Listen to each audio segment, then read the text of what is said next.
So when did you begin doing music? Music, believe it or not, I did not touch a piano till I was about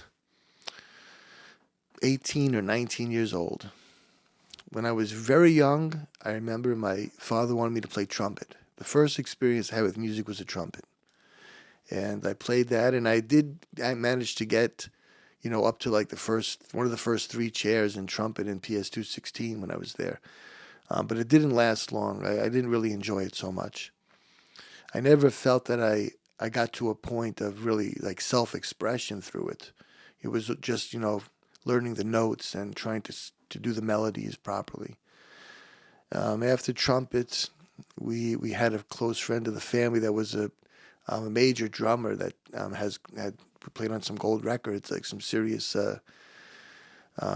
songs, and he was got me a drum pad and a pair of drumsticks. I was going to try to play drums, but I didn't get a teacher, and I really didn't enjoy just playing on the drum pad one and two. It was just very it was boring. Mhm. So I didn't do that. I tried to play guitar. I think when I was very young, piano even maybe tried a couple of times. Never took lessons for anything, and didn't really think about music from probably that age around 11 or 12 until I was around 19. What happened? Well, when I was 19, I remember I was living in Florida, finished high school. I was supposed to go in the army, but it didn't work out, and I'm happy about that.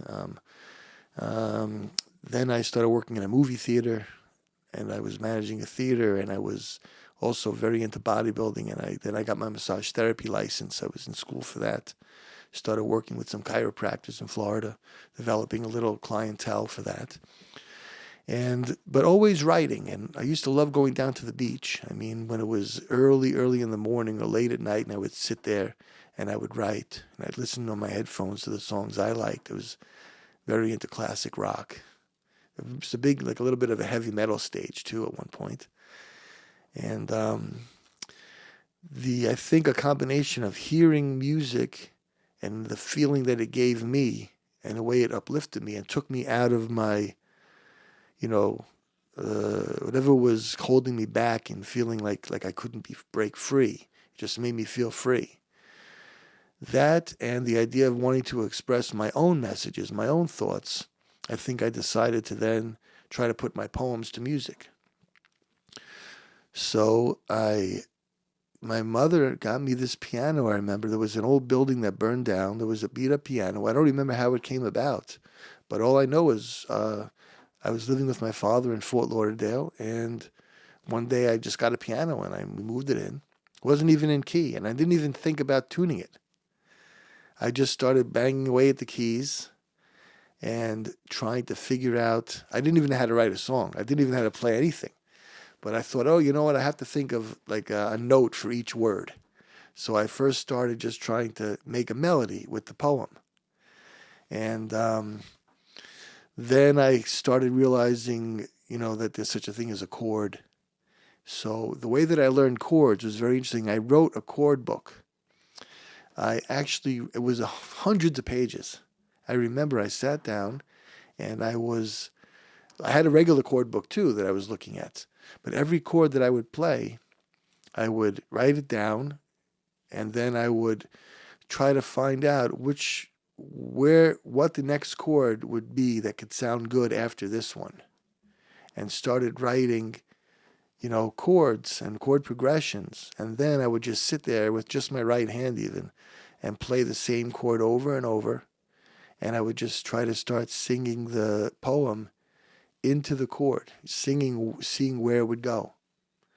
And when I felt that it was getting it needed a change, I would search for the next chord. And sometimes it would be the right chord, sometimes it would be way off. But that's how I kind of really started teaching myself. I never took any lessons to this day. What did you write about? It was always, the poems I wrote were never superficial ideas, love poems. I really didn't write love poems. It's interesting. I always wrote poems that were kind of introspective writings, kind of like writing, letting my mind kind of take me where it was going. But I would have an idea. I remember when my grandfather passed away, a vision of me sitting on his knee, I remember, came into my head. So I started off, I remember sitting on his knee. And then I would go through a story of how, and trying to rhyme the words, what the experience was like, and how he's not here anymore. And I forgot the name of the poem, but I was always writing, things that were going on in my life, or things that I found interesting in the world. You mentioned classic rock. What were some of the names of the bands that you listened to? Well, it's interesting. I can't say that I really like a specific artists or bands. I've always kind of gone by the song.